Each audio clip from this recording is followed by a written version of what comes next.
They said it was over. They said the subpoenas would be the final blow, but they were wrong, because late last night Blake Lively's legal team quietly filed to withdraw even more subpoenas, a move that has stunned everyone inside and outside the courtroom. And as if that wasn't strange enough, Ryan Reynolds, who's remained mostly silent throughout this chaos, suddenly stepped into the spotlight, not with a statement, not with legal support, but with a directorial debut in the most tone-deaf, bizarre marketing stunt anyone could have imagined. A commercial featuring none other than Gwyneth Paltrow. Yes, you heard that right. While Blake is withdrawing legal threats one by one, Ryan is directing ads with the Queen of Goop herself in a spectacle that has left fans speechless and critics furious. The timing, the optics, the silence, it all feels coordinated, or worse, completely delusional.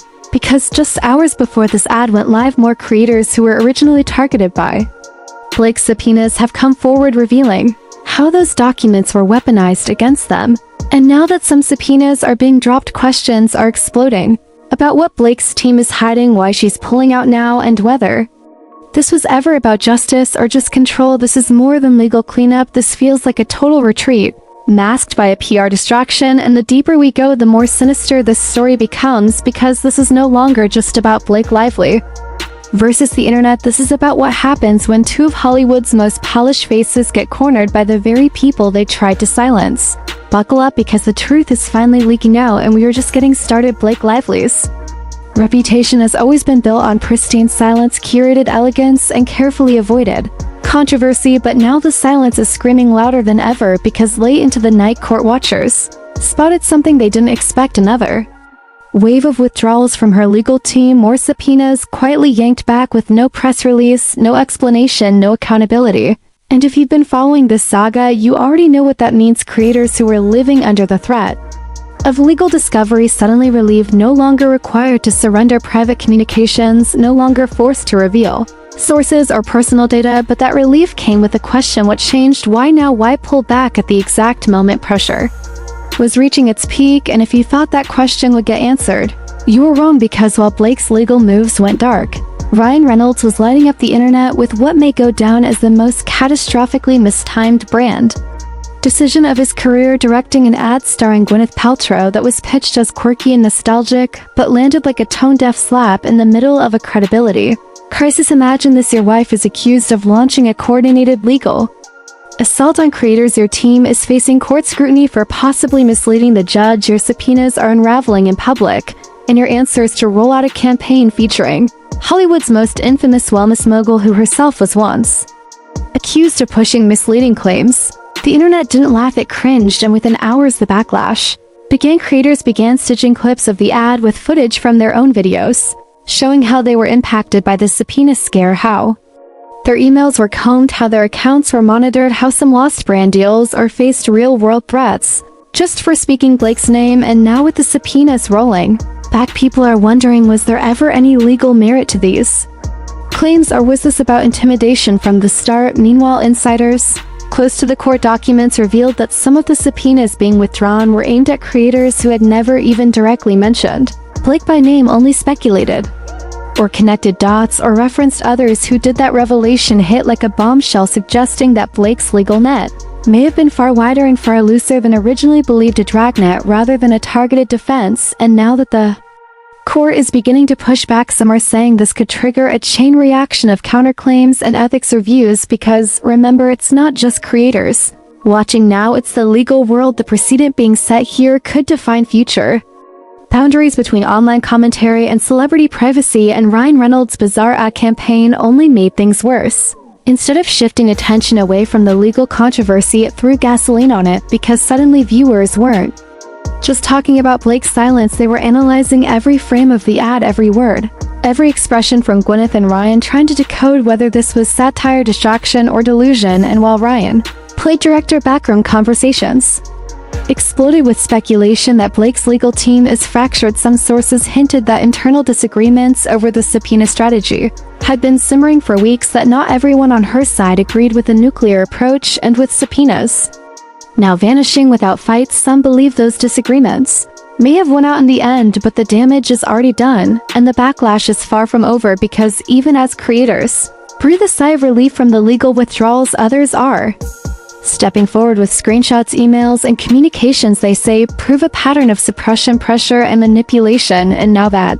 Blake's team seems to be in retreat, the question becomes not just what happens next, but who's going to be held accountable, because you can't just drop subpoenas, disappear into silence, and pretend none of it happened, especially when creators have been financially, emotionally, and reputationally impacted by your actions. This is the part of the story where silence becomes a trap, where doing nothing becomes its own kind of answer, and with Ryan's commercial playing like a surreal parody of accountability, the internet isn't just watching, it's documenting, and they are not letting go. Not this time, not after everything that's happened, because the pattern is becoming too clear. The legal playbook too familiar. File broadly, silence loudly, retreat quietly, and pretend it was all just a misunderstanding, but this time the receipts are public, the timelines are saved, the videos are archived, and no amount of brand nostalgia can bury the truth that's now exploding in plain view. This is no longer just about who got subpoenaed, it's about who thought they could rewrite the rules and what happens when the internet finally says no. And while headlines blared that subpoenas were being quietly withdrawn behind the scenes, what the mainstream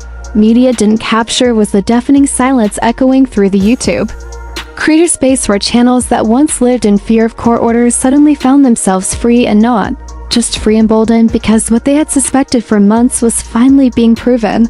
Not only was there no legal merit to many of these subpoenas, but the team backing Blake Lively was apparently pulling back on all fronts. The timing couldn't have been more suspicious or more revealing, because just as this news leaked, word spread that Ryan Reynolds himself was shifting focus, producing a new commercial starring none other than Gwyneth Paltrow. And while that might sound harmless at first glance, insiders whispered that this ad wasn't just about clean skincare or eco-friendliness. It was a calculated pivot and optics move to distract from the unraveling chaos on the legal front. Gwyneth, playing her role with a polished elegance, delivered lines about celestial clarity and starlight balance, but fans weren't buying it. The comment section beneath the ad erupted with confusion, memes, and accusations of tone deafness, calling it out for what it was: a smokescreen meant to distance Reynolds from Lively's growing crisis. Yet in doing so, it linked them more tightly together, because people began asking why now, why Gwyneth, and why this of all campaigns. The ad came out within days of multiple subpoenas being quietly quashed, and more than a few digital sleuths pointed out that the astronomer Gwyneth was referencing in the ad was someone who had been vocally supportive of the YouTubers currently being dragged into Lively's lawsuit. It couldn't be coincidence, could it? The tension boiled further when it was revealed that some of the influencers originally targeted had already received informal notices that their subpoenas would no longer be enforced. No apologies, no explanations, just a quiet rescinding of the very threats that had once loomed over their livelihoods.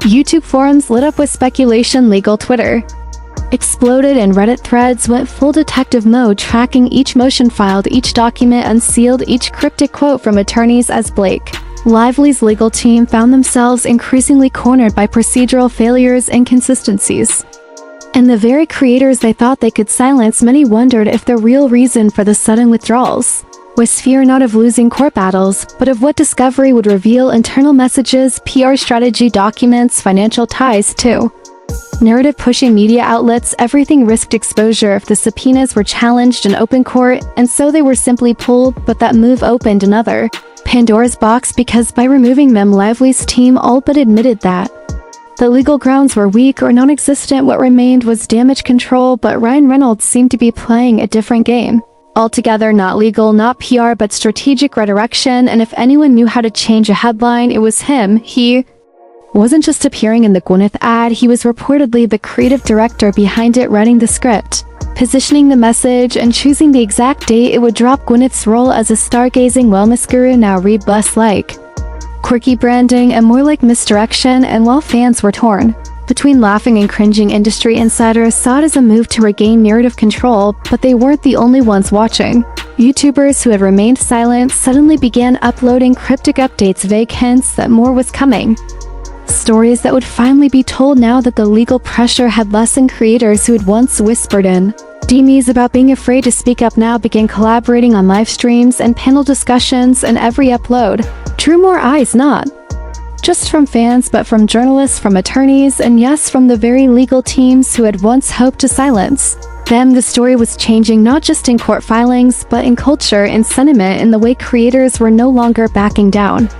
And with Ryan Reynolds now seen as the mastermind behind an awkward celestial ad campaign and Blake Lively's name still tied to a flurry of legal backpedaling, the court of public opinion had new momentum and it wasn't in their favor, and just when people thought the chaos might settle down, the narrative took a sharper, more chaotic turn because buried deep within the revised court docket were references to sealed communications that were originally meant to support Blake Lively's claims, but according to multiple sources familiar with the filings, those very communications were being redacted or removed entirely, suggesting that not only had Lively's legal team overstepped, but that their case may have rested on unstable ground from the beginning. And the backlash wasn't just from creators anymore. Legal experts started dissecting the filings on TikTok, Twitter, and YouTube, pointing out discrepancies, contradictions, and in some cases outright manipulation. Some of the subpoenas allegedly withdrawn had targeted creators who were only tangentially involved, not even central figures in the commentary space, and yet they were targeted nonetheless, as if the objective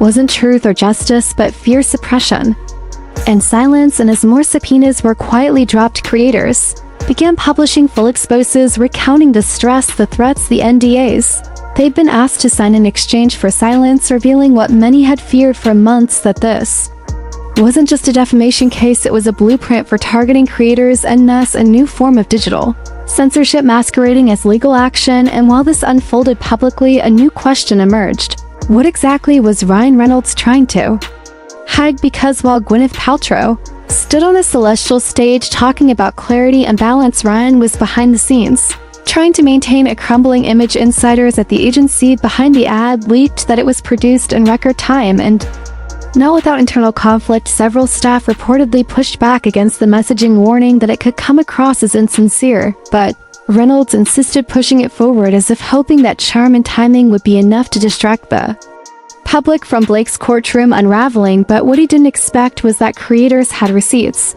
literal emails, DMs, behind-the-scenes screenshots, showing who said what, when, and why. And now that the subpoenas were falling apart, those receipts were starting to surface, with names redacted, voices anonymized, but the impact still explosive. One creator revealed that they were approached by someone allegedly connected to Reynolds' PR team with an offer to stay quiet in exchange for future brand partnership consideration. Another disclosed a legal threat that arrived minutes before a scheduled livestream, as if someone was watching them waiting to strike. And yet now those threats were no longer working, because as each subpoena was withdrawn, each court order quietly reversed. The grip weakened, and the truth leaked faster than any legal team could patch it. And this is where the story took another turn, because while Blake Lively remained largely silent, Ryan Reynolds began showing up more in press junkets, promoting unrelated films, smiling, deflecting questions, while social media picked apart his every word. But fans weren't buying the charm anymore. Comments on his posts shifted from praise to confusion to outright suspicion, calling him out for distancing himself from Blake's legal war while clearly still helping craft the optics. The Gwyneth ad was no longer just weird, it became symbolic, the kind of tone-deaf misfire people would reference in media studies classes. The moment when the PR mask cracked and underneath was panic, strategy, and desperation. And creators weren't just reacting, they were building, documenting, collecting everything that had happened, creating timelines of events, subpoenaed names, cross-referenced with who posted what and when, using AI and browser tools to reconstruct the quiet campaign that had been waged against them. And those reconstructions pointed to something bigger. This wasn't just a celebrity fight, this was a test case, a warning to other influencers that even the biggest stars could fail if they weaponized their fame recklessly, because what had started as a seemingly airtight legal strategy was now being picked apart by digital detectives with better engagement than any courtroom. And worse for Lively and Reynolds, those detectives were gaining sympathy, traction, and donations. Creators who had once been niche now found themselves trending, because the people love a good redemption arc. And in this case, the redemption wasn't for the stars, it was for the voices they tried to silence. And as the layers kept peeling back, what started to horrify observers even more was the level of coordination behind the scenes, because this wasn't just a single case of a celebrity lashing out at online creators. This was a sprawling network of media pressure, legal tactics, and algorithm manipulation. And it wasn't until a former social media strategist came forward anonymously that the full picture started to come into focus. They described in chilling detail how keyword suppression campaigns were launched through third-party agencies, how certain creators were flagged internally, not because of what they said, but because of their engagement potential, and how ad dollars were funneled toward platforms willing to deprioritize those voices in subtle, algorithmic ways. It was an invisible form of shadow banning, and Blake Lively's team had allegedly signed off on these tactics. Not as a backup plan, but as the main strategy. While the subpoenas created noise, the real silencing happened in the back end, and when YouTube creators began comparing analytics, there was a sudden pattern that could no longer be ignored. Entire channels saw sudden unexplained dips in visibility, demonetizations that were never reversed, limited ad suitability tags applied without real violations, all happening within the same window of time. And the more they investigated, the more names came up, including PR managers once linked to both Lively and Reynolds, people whose job wasn't just optics but suppression and control. And as creators turned their platforms into investigative tools, one disturbing pattern emerged. The same creators who had previously exposed corporate misconduct, who had brought attention to Hollywood and DAs and power abuses, were the ones being hit the hardest. It was as if someone feared their influence, not just for what they'd said, but for what they were capable of exposing in the future. And while the legal pressure crumbled, the reputational damage was just beginning to seep into the mainstream.